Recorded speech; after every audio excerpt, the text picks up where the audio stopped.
কেননা যে কেউ আপন প্রাণ রক্ষা করিতে ইচ্ছা করে সে তা হারাইবে, কিন্তু যে কেউ আমার এবং সুসমাচারের নিমিত্তে আপন প্রাণ হারায় সে তাহা রক্ষা করিবে। Hallelujah, hallelujah, hallelujah. আমরা আমাদের প্রত্যেকের সেফটির জন্য এলআইসি করে থাকি, জানেন? কে কে জানেন? হাত তোলেন। সবাই জানেন তো নাকি? আমরা আমাদের সেফটির জন্য এলআইসি করে থাকি, জানেন সবাই?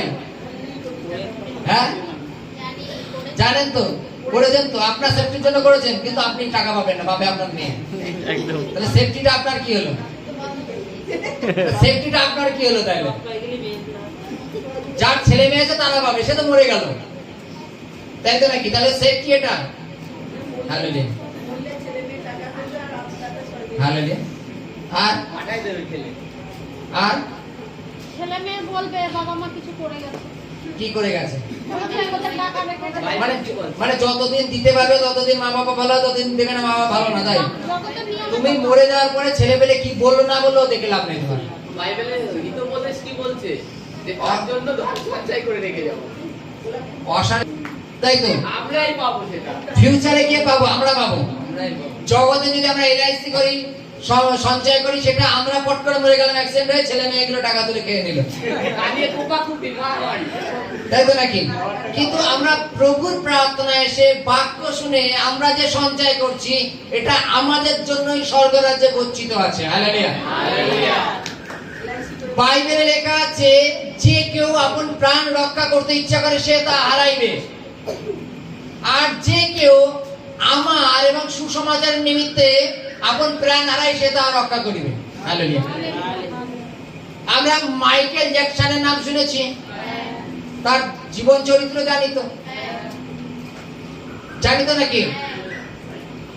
মাইকেল জ্যাকসনের মানে একটা যদি কখনো চা খেত, সেই চাটাকে আগে পরীক্ষা হতো, তারপরে ও খেত। ওর বাড়িতে, ওর ঘরের মধ্যে অলরেডি ডাক্তার থাকতো, একটা দুটো না, ওর ঘরের মধ্যে ল্যাবরেটরি মেডিকেল সব থাকতো। মানে ও একবার হ্যাচ্চ দিলে সেটাকে পরীক্ষা করা হতো যে ওর মধ্যে কোন রোগ ঢুকলো কেন, জানো? ওর এত পয়সা ছিল, ডাক্তারকেও পুষে রেখে দিয়েছিল, বাড়িতে মেডিকেল বানিয়েছিল, বাড়িতে সমস্ত কিছু, ল্যাবরেটরি সব বাড়িতে। ওর টার্গেট আমি 150 বছর বাঁচবো, বেঁচে আমি লোককে দেখাবো। ওর জন্য সে প্রত্যেকটা পদক্ষেপে তার শরীরের ট্রিটমেন্ট হতো, তার শরীরের ট্রিটমেন্ট হতো প্রত্যেকটা মুহূর্তে, জানো? আচ্ছা, তো এটা কি জানো যে আমাদের যিনি ক্রিকেটার সচিন তেন্ডুলকার রাতের ঘড়িটা দেখেছো কেউ? ঘড়িটার দাম কত জানো? আর ঘড়িটার মধ্যে কি আছে?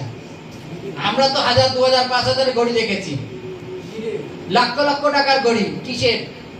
সে যদি জোরে কথা বলে, তার হার্ট যদি এরকম হয়, সেই হার্টটাও ঘড়িতে বলে দেবে তোমার হার্ট প্রেশার বেশি।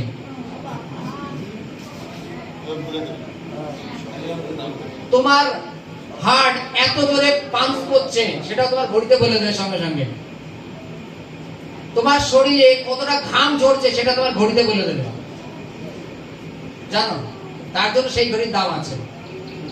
এবং সেই মাইকেল জ্যাকসন যে এত সিকিউরিটির মধ্যে ছিল, সেও বেশি দিন বাঁচেনি, সে 50 পার করতে পারেনি, 50 পার করতে পারেনি, মারা গেছেন। কেন জানো? হালেলুয়া। কেন জানো? যে নিজেকে রক্ষা করবার চেষ্টা করবে জাগতে, সে হারাবে। বলো সে 40 বছরে মারা গেছে, 50 বছরে মারা গেছে, তাই কি হয়েছে? মরতে তো আমার সকলের হবে। কিন্তু বাইবেলে আমাদের বলে যে প্রভুকে না জেনে এখানে মরেছে, সে দ্বিতীয় মৃত্যুতে গিয়েও মরবে। হালেলুয়া। দ্বিতীয় মৃত্যু মানে নরক যন্ত্রণা, সে নরকে নিক্ষেপ হবে। কেন? প্রভুকে না জেনে মরেছে। আর আমরা জানি যে বিভিন্ন জায়গায় দেখবা বিভিন্ন পাস্টার প্রচারকদের উপরে টর্চার হয়, তাই তো?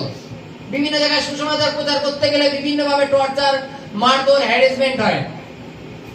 এবং বাইবেলে লেখা আছে যে কেউ আমার আর আমার সুসমাচারের জন্য তাকে যদি বধ করা হয়, বাইবেলে লেখা আছে সে অনন্ত জীবনে গিয়ে পৌঁছাবে। হালেলুয়া। সে কোথায় গিয়ে পৌঁছাবে? অনন্ত জীবনের জন্য। এবার অনন্ত জীবনে পৌঁছাতে পৌঁছাতে গেলে বাইবেলে লেখা আছে যে কেউ আমার আর আমার সুসমাচারের নিমিত্ত, এখানে দুটো কারণ দিয়েছে। অন্য কারণে মারা গেলে তার জন্য তুমি স্বর্গে যাবে না। তুমি কার সাথে শঙ্করের রাস্তায় যেতে কার সাথে গন্ডগোল করা শুরু করে দিলে, এমনি পার্সোনাল বিষয় নিয়ে মারামারি করতে শঙ্করের চাকর ঢুকালে শঙ্কর পড়ে গেল, স্বর্গে চলে যাবে? পার্সোনাল বিষয় হবে না। বাইবেল বলছে যে কেউ আমার আর আমার সুসমাচারের নিমিত্তে যদি মারা যায়, সুসমাচার করতে গেলে হয়তো কেউ পেতন দিয়ে মাথায় বাঁশ দিয়ে বাড়ি দিয়ে মেরে দিল। ঈশ্বরের রাজ্য। সুসমাচার প্রচার করতে গেছে, অত কিছু দুষ্কৃতী এসে তুলে নিয়ে গিয়ে মার্ডার করে জঙ্গলে ফেলে রেখে দিয়েছে। তারা শরীরকে বধ করেছে কিন্তু আত্মাকে বধ করতে পারেনি। হালেলুয়া। তারা শরীরকে বধ করেছে, আত্মাকে বধ করতে পারেনি। বাইবেল বলছে যে কেউ মাইকেল জ্যাকসনের মতো আপন প্রাণ রক্ষা করতে যাবে, আপন শরীর বাঁচাতে চাইবে, সে সেটা হারাবে। আমি তাকে নিয়ে উপহাস করছি না, কিন্তু তাকে নিয়ে আমাদের কিছু চেতনা বাক্য আসে, কাউকে দেখে আমাদের কিছু শেখা প্রয়োজন আছে, তাই তো?